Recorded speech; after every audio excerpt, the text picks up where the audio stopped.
Check, 1 2 1 2. Turn it up. Welcome to the Foreclosure Deals Coach podcast. The tides are turning. The time is now. Your home for the mindset, methodology, and tools needed to invest in foreclosures. Don't you dare buy a house. Buy a deal. You need to get into this right now. Yeah. And now your host, the Foreclosure Deals Coach, Donny Corum. Hey, and welcome back. This is Donny Corum, your Foreclosure Deals Coach on the Foreclosure Deals Coach podcast, recording in our downtown Denver studios with producer and executive, Mr. Jonathan Winston. What's the haps, Jay?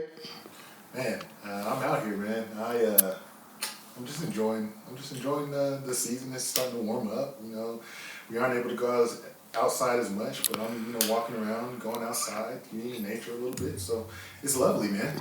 I love it, man. You know what's funny about a coronavirus post outing? Like when you leave now, if you don't put a mask on, like the social looks you're getting. Like I'm used to getting like sort of a different look anyway. I don't know if it's Denver or I wonder what that looks. That could be. It's weird, but now that look is getting a little bit more direct, and it could be because I don't have a mask on. Now, if you're a medical personnel, first of all, I want to thank you for all that you do, and I do. We're not making light of the situation that we're in. We understand the seriousness here, but I'm not big on the mask, and it's not because I don't want to be. It's because I forget. And like something else is going on, and then I go out, I'm running out to grab food, like, dang it, forgot my mask again. And I've been trying to get better about it, but when you don't do it, you get some incredibly dirty looks. Yeah, man, I just kind of look over my shoulder very dismissively when I see those looks come my way, but that's just me. That's how you got to handle it. All right, well, let's get to it because we got a lot to discuss here. Big show today. And I'm a big fan of Adam Sandler. He's a hilarious dude. And a couple of years back, for those of you too young to remember this, stop listening to my show immediately and move on. I'm just kidding. Listen to the show. Happy Gilmore. Do you remember that? Well, in the movie, he runs into Bob from The Price is Right, and they get into this battle, and in the end of the battle, he goes, "The price is wrong, Bob." Great. Incredible line, right? So we are titling this show, "The Price is Wrong," because this is a valuation show. Before we get into the details of the show, as we do each and every single week, we're going to bring you an article about what's going on in the real estate and foreclosure marketplace. You know the problem? We search for these articles. Like oftentimes we research for a while. Jonathan and I go out there, we source articles. The problem when you're searching for foreclosure articles is a lot of negative stuff. Right? Because you're talking about foreclosure negative. So I'm going to flip the script a little bit here. And I found an article that said, and I quote from CNBC, "Real estate is still the best investment you can make today, millionaires say, and here's why." Now, this article was actually published in October of 2019. So I'm wondering if said millionaires would still feel the same about this during the coronavirus pandemic. And I will tell you, the answer is yes, they would still feel the same way because they are still millionaires, So a lot of people out there, there's a sky is falling mentality that is hitting the real estate market head on. I don't know what's going to happen, bro. We need to reconsider this. You are seeing agents surrender their licenses, go out and try to get different jobs. There's no going back to waitressing or bartending right now because, well, there's none of those jobs either, right? So you're not going to that. But there's a mass exodus taking place in real estate because it's a weird time. But these millionaires, and generally speaking, when I get my business advice in any topic, I try to get it from people who are at minimum millionaires, preferably billionaires, and if possible, trillionaires, right? Because if you're taking your financial advice from Grandpa Pappy, right, who's still driving his 1967 Dodge Dart, was that even a thing in 19? You wouldn't know. Anyway. No, definitely not. then I'm getting a feeling that if you're taking your advice from poor people, you are likely also a poor person, okay? And I don't mean that as a negative, but rather to say that the reason I think you're listening to this show is because you're trying to enlighten yourself. You're trying to get more data, not less data. And this article was fascinating. Like, you just kind of started, it has pictures, like drawn pictures of the people who were quoted in it. The first one is Barbara Corcoran, the real estate shark from Shark Tank, and she says, yeah, you got the short haircut. I'm generally both intimidated and extremely attracted to this woman, like, at the same time. Is that weird? I feel the same way, kind of. She freaks me out, but it's like, man, Barbara could do some damage. Anyway, she says, and I quote, "Owning made me rich." And then she goes on that buying real estate made me rich, mostly through necessity, not by design. I bought my first itty-bitty studio after scraping together a few bucks because I needed somewhere to live anywhere. A few years later, the studio doubled in value, giving me enough cash to plunk down 50% on a one-bedroom apartment. Continue ad nauseum over and over again. She made money on the first deal, went to the second deal. Now she's a billionaire. You know, so it seems to me like this real estate thing works, but they didn't stop at Barbara. That would have been fun. Then they get Bethany Frankel. She's an entrepreneur, philanthropist, and founder of Skinny Girl. You can follow her on Instagram. And she talks about how residential properties generate income year-round, right? So that's true. We then, of course, we couldn't do a real estate article without Grant Cardone going on to say how many multi-millions of dollars he's made doing it. And it just keeps going and going and going and going as they interview all these rock stars who made their fortunes in real estate, okay? So I am a byproduct of my real estate investment, so I know what these guys are saying is true, and you are a listener to a show that discusses real estate investing, right? So in the end, we're all kind of heading down the same path, but if you're going through this pandemic, if you are going through a personal crisis, if you are simply on a quest for knowledge, know this: real estate has made a lot more people rich than not real estate. How's that? Right? So there's your big dialogue. Thanks for tuning into the show. We'll catch you guys. No, you knew that before, right? Because that's why you're listening to the show. So let's get to it. The Price is Wrong, Bob. Well, if you ever watched The Price is Right, which was a show I used to watch as a kid many, many years ago. Was it Bob Barker was the host of the show, and Bob would come on in the opener. They do the, hey, Cynthia, come on down, right? Da-da-da. They'd run down. They're so excited, right? And it was the pricing showcase that came on, right? And in the pricing showcase, they would list these items, you know, these retail items, and you would have to guess what the price of the item was without going over.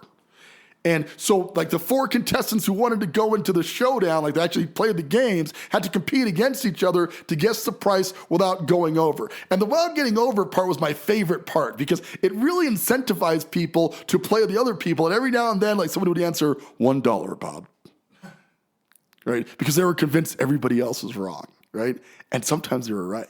And it was awesome. The guy that gets $1 for the clearly $800 Weber grill, right? And everybody else gets like $1,200, $1,300, and he gets $1 and he got it right. It's like, I'm amazing, look what I did, right? Real estate is not unlike The Price is Right. Okay, the key to doing real estate valuation is to guess the retail value of the property without going over. The difference is if you go over in real estate, it could destroy you financially. And if you go over on The Price is Right, you can do the Showtime showcase, get to meet the hot girls handing out the prizes, right? So the danger is far worse in going over in estimating real estate prices. So we're titling this show because we've done valuation shows before, but this valuation show is going to be about how drastically important it is to not overvalue your real estate purchases. And I don't care if those real estate purchases are the house you're moving into, the foreclosure you're buying to flip, the rental you're looking to purchase, no matter what it is, if you're guessing the price of real estate, you cannot possibly afford to go over on the bracket. You can't go over on the price. It's dangerous. Okay? So how do we avoid it? How do we keep from the price being wrong, Bob?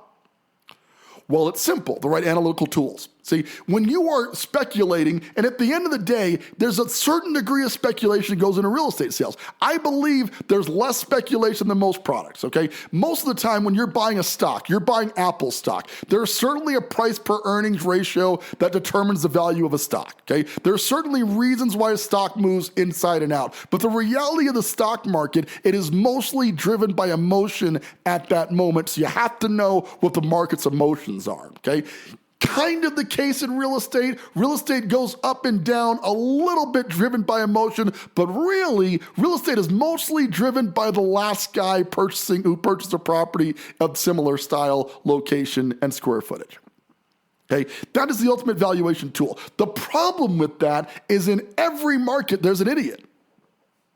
It doesn't matter which market, there's always a guy who's willing to severely overpay. I'm going to tell a quick story. Many years back, I grew up on Sesame Street, okay? I think a lot of people did. And I had this, at the time it was a tape. Shut up, Winston, I don't want to hear about it. But they used to do tapes. And even further back, it was a record I had as a very young child. Yes, a record, an actual vinyl record, okay?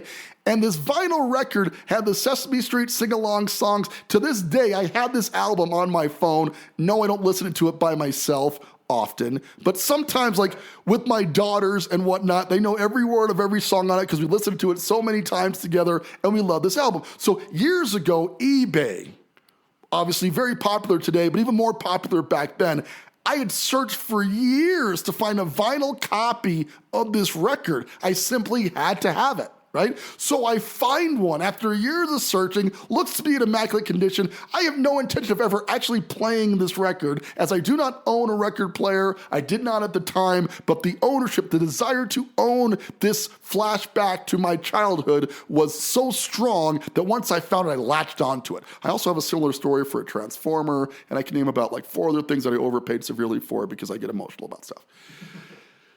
But we're going to do the record because the record's the most fun, right?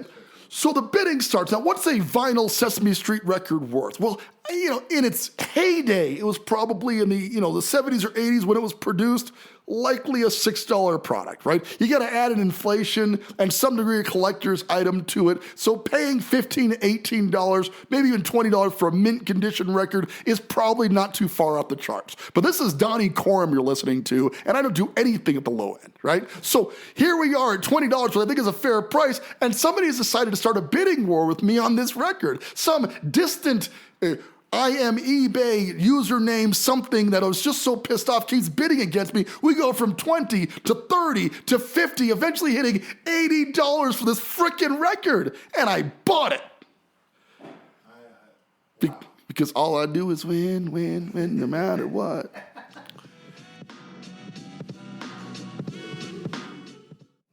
Hi, this is Donny Corum, your Foreclosure Deals Coach. It's important to have good credit when you're buying a foreclosure. A lot of people think you can come in with bad credit, but the fact of the matter is you need pretty stable credit scores to buy a foreclosure deal. So how do you find out how to increase your credit? Well, there's tons of credit repair agencies out there and multiple formulas, but one thing we found that works is reporting your monthly rental payments to the credit bureau. We partnered with rentreporters.com, the leading provider of adding your payment history direct from your landlord onto your credit bureau scores, and it helping people to boost their scores up to 40 points in as little as 30 days. So to get started, I want you to head on out to www.foreclosuredealscoach.com. Now that's a messenger bot, and you're going to use the keyword rent to get more information about Rent Reporters and how you can boost your credit score by getting your rental reported to the credit bureaus. Once again, Donny Corum, your Foreclosure Deals Coach. Check it out.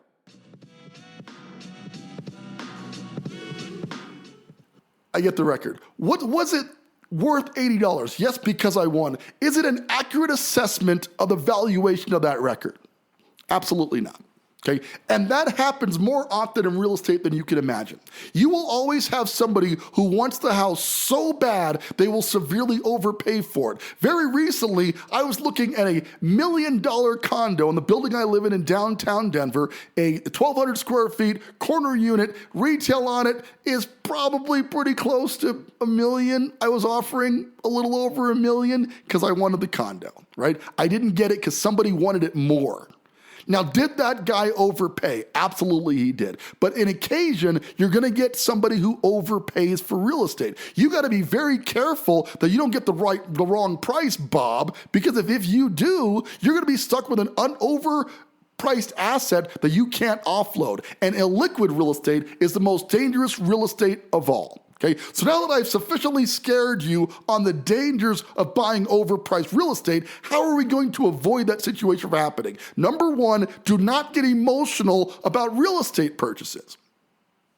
Right? You cannot, even if you really want the property, you cannot get emotional because that leads very quickly into overpaying for the property. Listen, we've all were first-time home buyers at some point. I remember my very first home and the anticipation of getting the call from my real estate agent, hey, you got the house, yay, or you didn't get the house, sorry, we were outbid. I get it. I understand how scary it is not to get the property you want. But guys, we're talking about your long-term financial future. And although I may have overpaid for that Sesame Street record, I'm not noticing the $60 I overpaid for that record. I also don't know where that record is right now. So as much as I paid for it, you'd think I would track its location, right? Very responsible. Thank you. That's what I do. My point is don't get emotional about real estate. Do not get emotional about real estate. You have to price it where you need to be priced. How do you do that? Well, number one, if you're a retail buyer, I know a lot of our show listeners are people who are just looking to buy a house for themselves or their family, right? And you're going to have to rely very heavily on your real estate agent. But as you're relying on that real estate agent, understand that they're driven by what? Getting paid.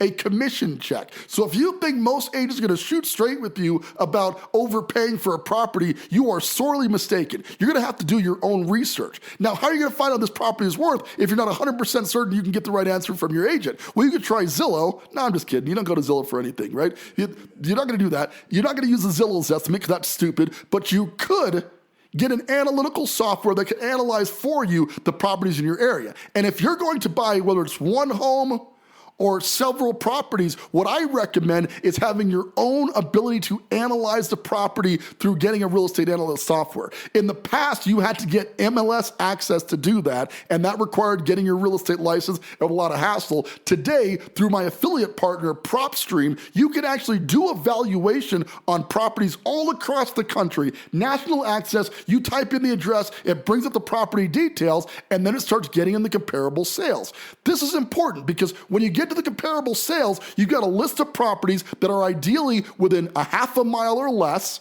to the property you're looking at. They're within 10%. I want you to write this down. Half a mile away in a circle, okay? 10% or less in variable of square footage, one direction or the other. You don't want to be looking at a 1,500 square foot house and try to do comparables who have 2,200, 2,300 square feet. You're not getting an accurate assessment of value. You also don't want to look at the 1,000 square foot one, believe it or not. They will have sold for less than the property that you're looking at, but that's not an accurate assessment of value because the cost to build is very different from a small house to a larger house. It's a simple matter of economies of scale. You're looking for houses that are within, if it's a 1,500 square foot house, your other properties, your comparable sales should be as low as, say, 1,300, maybe 1,350. Again, staying with that 10% rule, all up to about 1,600, 1,700 at very most. Okay? And there's some room for objective here because you have to have some room to wiggle because houses are not built at exact square footage, right? If you're in a tract home, it's a tract neighborhood, you might find multiple comps that are relatively identical, and believe it or not, from an appraisal angle, that's perfect. That's exactly what we want, but that's not always the case. So you just want to get close, right? Then you want bedrooms and bath count. Right? The difference between a 2-bedroom and a 3-bedroom house from a comparable sale angle is humongous. If your comps have 3 bedrooms and you're a 2, do not use that comp. It's very dangerous. And you almost can't adjust for that because your entire market has changed. 1 bathroom and 2 bath, huge amount of difference in price, right? But now going from 3 to 4 bedrooms, 3 to 4 bath, 1 to 2 to 3 baths, not as much, right? But those big jumps take place in certain niches. Right? And then finally, neighborhood identifiers, is it in the same area, et cetera. Just because it's within a half a mile radius does not mean necessarily it's in the exact same pricing bracket. Once you've compiled all of that data, you're going to get a list of properties. And what I want you to do, and what PropStream does very conveniently, is it allows you to sort by high price to low price, right? Right away, I want you to take the highest price comp and throw that bad boy out, okay? Because that was your idiot, okay? That was your guy who was willing to overpay for the property. He was going to get it no matter what. Okay, if the highest price comp is within 5% of all of the comps, you might be able to keep it in the analysis, but I can tell you, generally speaking, the guy who overpaid is the first comp you want to throw out of the equation, okay? Now you're looking at the comps right in between. You don't want to go too low or too high, and you have to be subjective here. You are pricing this property as an investment, whether or not you're going to move into it, fix it and flip it. You're going to, whatever your exit strategy is, you need to look at real estate as an investment, and as a result, be a little more conservative in your valuation. When I tell my investors what a property is worth, I am generally fudging the numbers to the negative, in the sense that I'm underpricing it a little bit by 5-10 grand consistently, just because I'd rather they get better results than worse results, okay? So when you're pricing these things out on PropStream, you can get a good analysis on what's going on there. You throw out your high comp, throw out your low comp to some degree, because that's usually another investor, and kind of work off the middle comps to get the best average of what the property is going for. You're not averaging those properties, you're analyzing those and then giving the strengths and weaknesses to ultimately come up with what you think your property is worth. Why is this important? Because if you decide to put that high comp in there and later on you want to sell that property and it turns out you're $20,000, $30,000 off, you're going to be extremely upset that you bought that property. And I don't want you guys upset. I want you to do this conservatively. If you're fixing and flipping that property and you are $20,000, $30,000 off, that could be the entire gap of the profit you might have made on that property vaporized. Now you're finding yourself underwater trying to find a way to buy yourself out of a bad deal. Listen, you can afford to underprice a property. You can afford to be wrong. In this crazy market that we've been in, despite the coronavirus pandemic, I have been wrong on the last 3 properties, in a sense, all of them going 5, 10, 15 grand ahead of my estimates, but I'm still happy I estimated low, because who's going to argue with getting more money? Nobody. Right?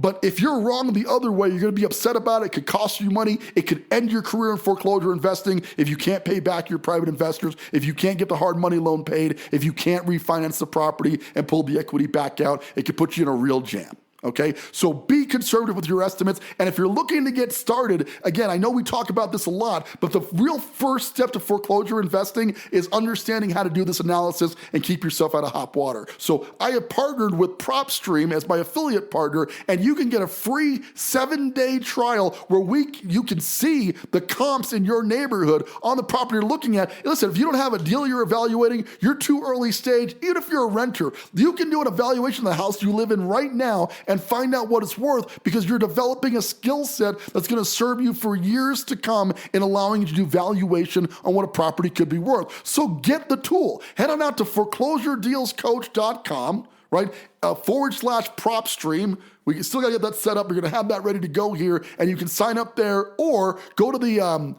foreclosuredealscoach.com chatbot and type in PropStream as the keyword. It'll sign you up for a free 7-day trial where you can give some analysis tools. And when you've joined PropStream, you're also eligible to become part of the Foreclosure Deals Coach Insiders Group, where we get together and do analysis on properties in real time. We record those episodes so you can see how to use the tool, how to evaluate properties, and how to avoid pricing yourself out of the market by getting the wrong price. Bob.